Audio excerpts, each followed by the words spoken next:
کتاب ہے, بہت دلچسپ ہے. اگر بوڑھے پڑھنا شروع کریں تو بغیر پڑھے نہیں ختم کریں گے, بچے پڑھنا شروع کریں تو بغیر پڑھے ختم نہیں کریں گے. تو شاعری تو نہیں سمجھ میں آنے کی, سب کو معاف کیجیے گا, تھوڑی مشکل ہے, لیکن وہ کتاب بہت دلچسپ ہے. تو آپ میں سے ہر شخص پڑھ سکتا ہے. دلی اردو اکیڈمی نے شائع کی کتاب, ہر جگہ مل جاتی ہے, 100 روپے سے کم قیمت میں مل جاتی ہے.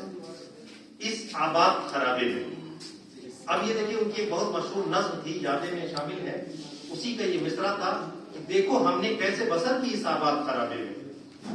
لوگ چاہے شب سے نکلا پچھلے پہر پیلا مہتاب, ذہن نے کھولی رکتے رکتے ماضی کی پالینہ کتاب, جادو کے پیمانی دفتر خوابوں کے افسردہ شہاب, سب کے سب خاموش سما سے کہتے ہیں اے خانہ خراب, گزری بات زدی یا پل ہو, گزری بات ہے نقشے براب, یہ رودات ہے اپنے سفر کی اس آباد خرابے میں, دیکھو ہم نے کیسے بسر کی اس آباد خرابے میں.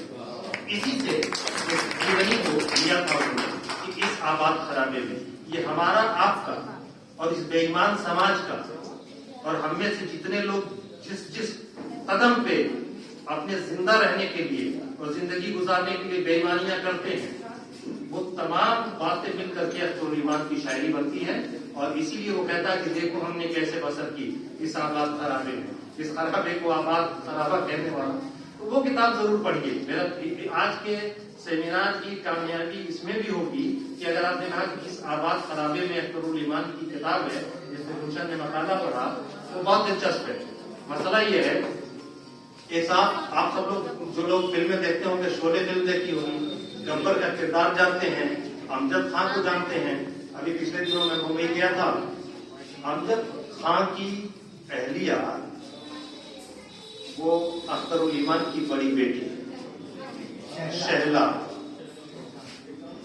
اور اختر ایمان کی اہلیہ سلطانہ اختر ابھی حیات ہیں, انہی کے ساتھ رہتی ہیں.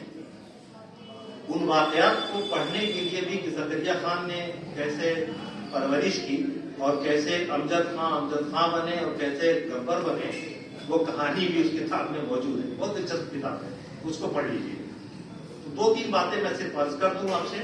اس کے بعد چونکہ خیال صاحب یہاں تشریف رکھتے ہیں, پرنسپل صاحب عرفان صاحب یہاں بیٹھے ہوئے ہیں, اور تمام اہل علم ہیں, آصف صاحب کو یہاں تشریف رکھتے ہیں, تو میں ذرا سی 2 باتیں ان کی شاعری کے حوالے سے کر دوں. اختر ایمان کا معاملہ